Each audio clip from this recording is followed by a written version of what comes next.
ശിക്ഷയിൽ ഞാൻ ശരിക്കും അസംതൃപ്തിയാണ് എനിക്ക് പറയാനുള്ളത്. എനിക്ക് നീതി കിട്ടിയില്ല എന്ന് തന്നെയാണ് എൻ്റെ പക്ഷം. സെൻസേഷണൽ കേസാണെന്നൊക്കെ നമ്മൾ പറയുകയൊക്കെ ചെയ്തു. സെൻസേഷണൽ കേസ് എന്ന് പറഞ്ഞു കഴിഞ്ഞാൽ അതിൻ്റെ വിധി വരുമ്പോൾ സമൂഹത്തിനൊരു മെസ്സേജെങ്കിലും കൊടുക്കേണ്ടതായിരുന്നു. പക്ഷേ ഇതിൽ കുറഞ്ഞൊരു ശിക്ഷ നിർഭയ കൊലക്കേസുമായിട്ട് ബന്ധപ്പെട്ട് നമുക്കറിയാം, പാർലമെൻറ്റിൽ പാസ്സാക്കിയ പുതിയ നിയമം അനുസരിച്ച് ഇതിൽ കുറഞ്ഞൊരു ശിക്ഷ ഗ്യാങ് റേപ്പിന് കൊടുക്കാൻ പറ്റില്ല. അപ്പോൾ ഏറ്റവും കുറഞ്ഞ ശിക്ഷയാണ് കൊടുത്തിരിക്കുന്നത് എന്നുള്ളത് ഞാൻ അറ്റ്ലീസ്റ്റ് ഇവർക്ക് ജീവപര്യന്തമെങ്കിലും ഉണ്ടാവും എന്ന് വിചാരിച്ചിരുന്നു. കോടതിയെ ഞാൻ മാനിക്കാതെയല്ല, പക്ഷേ നമ്മളുടെ ഒരു സങ്കടമാണ് പറയണത്.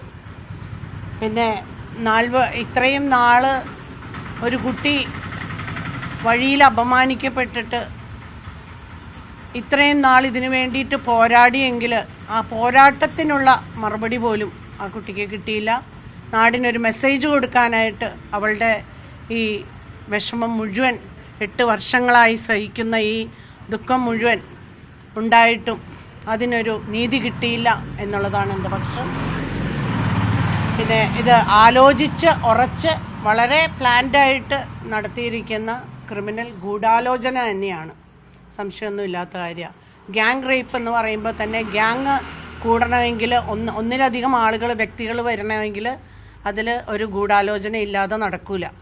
അപ്പോൾ അങ്ങനെ ഒരു ഗൂഢാലോചന പ്രോസിക്യൂഷന് തെളിയിക്കാൻ കഴിഞ്ഞില്ലെങ്കിൽ അതിൻ്റെ അർത്ഥം ഈ സർക്കാരിന് പരാജയം സംഭവിച്ചു എന്ന് തന്നെ വേണം കരുതാനായിട്ട്.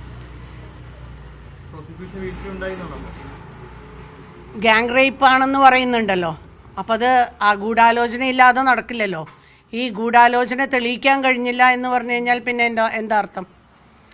അപ്പോൾ പ്രോസിക്യൂഷനിൽ വീഴ്ച വന്നിട്ടുണ്ട്, അല്ലെങ്കിൽ പ്രോസിക്യൂഷൻ വാദിച്ചത് പ്രകാരം അത് ഇനി ഞാൻ പറയാം.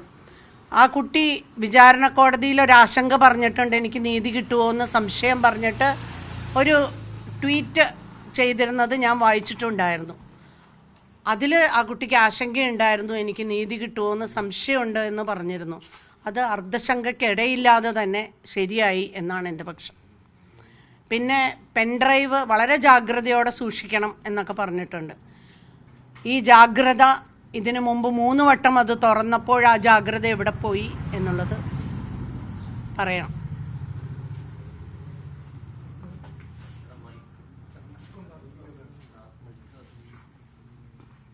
പിന്നെ മറ്റൊന്ന്, ഏറ്റവും അവസാനം പറഞ്ഞത് ഈ ശിക്ഷ ഏറ്റവും കുറവ് കിട്ടാനായിട്ട് കാരണം അവരുടെ കുടുംബ സാഹചര്യവും അതുപോലെ തന്നെ പ്രായം ഒക്കെ പരിഗണിച്ചുകൊണ്ടാണെന്ന് പറഞ്ഞു.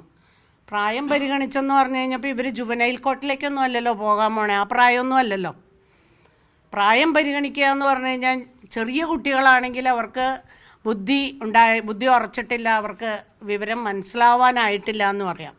ഇത് ഈ 40ഓളം വയസ്സ് പ്രായമുള്ളവർക്ക് അവരുടെ പ്രായം പരിഗണിച്ചാണ് ഇതുപോലെയുള്ള ശിക്ഷ എന്ന് പറയുമ്പോൾ, അതുപോലെ കുടുംബ സാഹചര്യമൊക്കെയാണ് എങ്കിൽ നമ്മളുടെ നാട്ടിൽ പല കേസുകൾക്കും ഇതുപോലെ പല മാറ്റവും വരുത്തേണ്ടി വരും.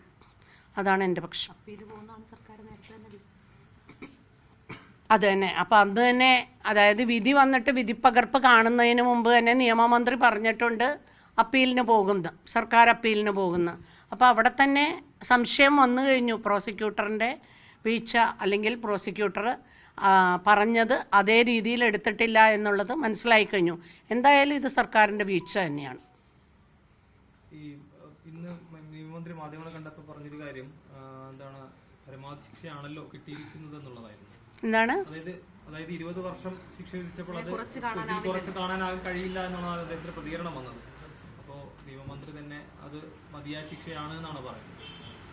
മതിയായ ശിക്ഷ എന്നാണ് പറയുന്നത്.